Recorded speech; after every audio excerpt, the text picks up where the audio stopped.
Today, I'm going to share with you the goals that I have set for the year of 2019.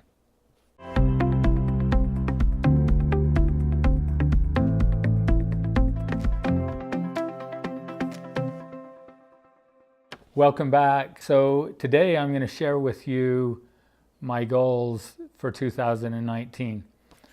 But I want you to remember that this is an experiment, and I want you also to know that this is challenging for me. So if you watched the first video about intuition, and I said how this thought or idea came to me, and at the moment it felt right and I knew that it was right. But in your life, what happens with intuition when you have those thoughts and ideas? Do you ever experience that in the moment it feels right, but then after a period of time you begin to question that intuition? Was it really correct? Should I really follow it or not? Well, that's what happened with me. So it was like, wow, do I really want to do this? Because I have some pretty big goals for 2019. And if I put those out there for everybody to see, what happens if I don't accomplish them? Or what happens if I get discouraged during this year and I just don't want to follow through with this whole year-long commitment, because I knew that if I do this, I'm going to have to see it through. So in a sense, by doing this, I'm setting myself up to be accountable for my word, not just for my word to you, but for my word to myself, which is the most important person. Each one of us need to recognize that you are the most important person in your life, and the most important person that we should keep our word with is with ourselves. So Brené Brown talks about the importance of vulnerability and putting yourself out there. I love what she teaches, and when I listen to that, I know that what she teaches is true, but it doesn't make it any easier to be vulnerable and to step into the arena as she talks about. And so what I'm doing here is I'm stepping into the arena, and I'm inviting you to come and sit in the seats and watch as we go through this coming year. So before I talk about 2019, I just want to share with you a little bit about 2018, because in 2018, I set some really big goals as well. And I accomplished about 1/3 of the goals that I put out. So is that a success or a failure? Or is that idea of success and failure in and of itself just a false belief? The real question is, what did I learn during 2018? Because one thing to remember is that when we set goals, the purpose of goals is not really about accomplishing the goal. It's not about the outcome. The purpose of setting goals is the process of chasing and accomplishing those goals, and the things that we learn and the person that we become in that process of achieving our goals. So when we set big goals that cause us to stretch, when we set goals that we don't know for sure how we're going to accomplish them, we have to then trust that if we will follow the principles that govern this world in which we live, if we won't quit, if we will persist, that we can achieve those goals. And in the process, we become stronger. We have experiences that we not only gain knowledge and information, but we get the application.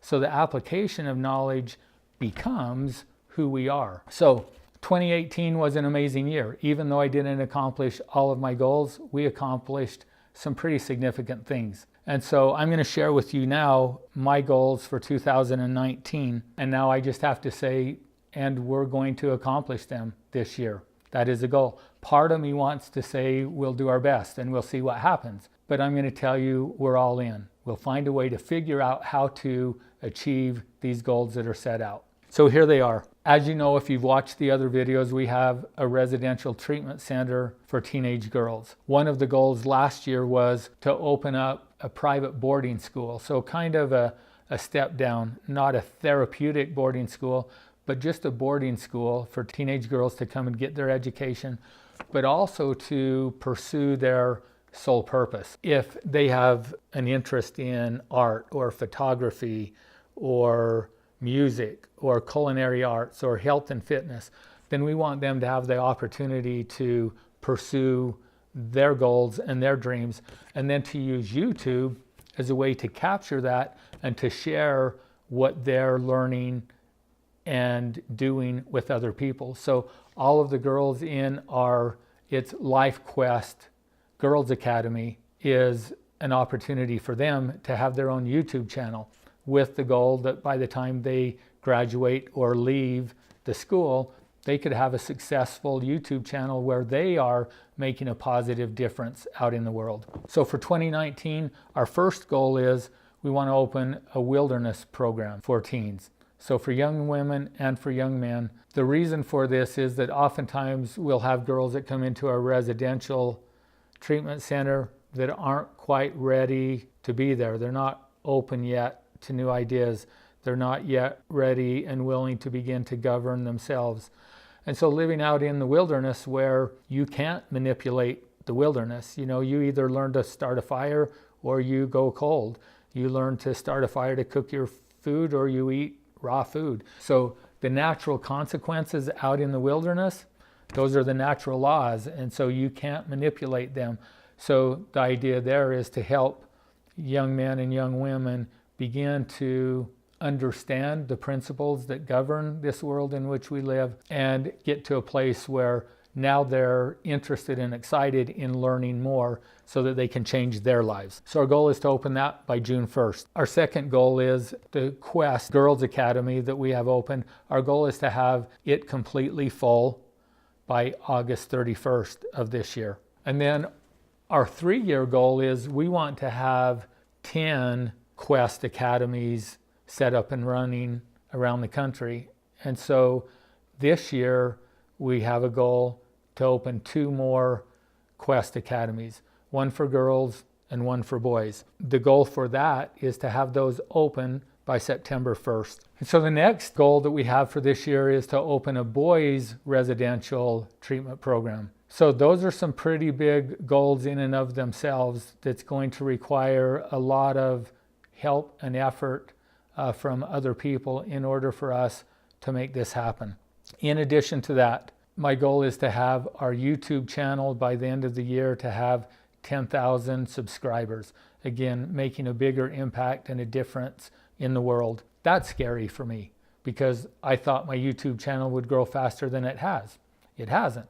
So we'll see what happens, but I'm putting it out there and I know we can make it happen. So those are bigger goals. In addition to that, I have a couple of personal goals that I'm working on that I will share with you as well. So last year, my goal was to get to a weight of 165 pounds. So I lost 15 pounds and have maintained that, but I have an additional 10 pounds still to go to get to my ideal weight.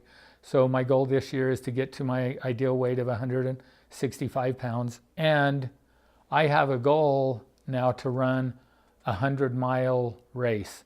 And I set that goal a couple of years ago. I've run one marathon, and after running the marathon, I decided one was enough. I did, I think, quite well in that marathon. I completed it in 3.5 hours, but it really took a toll on my body. So I thought I'm not going to do long distance running. But the last couple of years, they have a running festival in the town in which we live, and I've gone and watched some documentary videos and talked to runners and listened to some of the presenters that come in, and it's created in me a desire to, again, accomplish something that is challenging and difficult. So I have a goal of running a 100-mile race. My goal this year is to complete an ultra marathon. So I had a goal last year to do that, and I didn't complete it. I had an injury that slowed me down, and so I enrolled and attempted one ultra marathon, but I didn't finish it. I got to 22 miles and wouldn't have been able to finish the rest of the race. So that's on my goal list for this year as well. So that's it. I've laid it all out there for you, and I'm excited about this year. And stay tuned, watch our next video. Thanks for watching. Make sure you listen to our next video in our series. We're going to talk about selecting and creating goals. So make sure you subscribe to our channel, visit our website, principlebasedliving.com, and if you're watching this on LinkedIn, make sure you follow me here.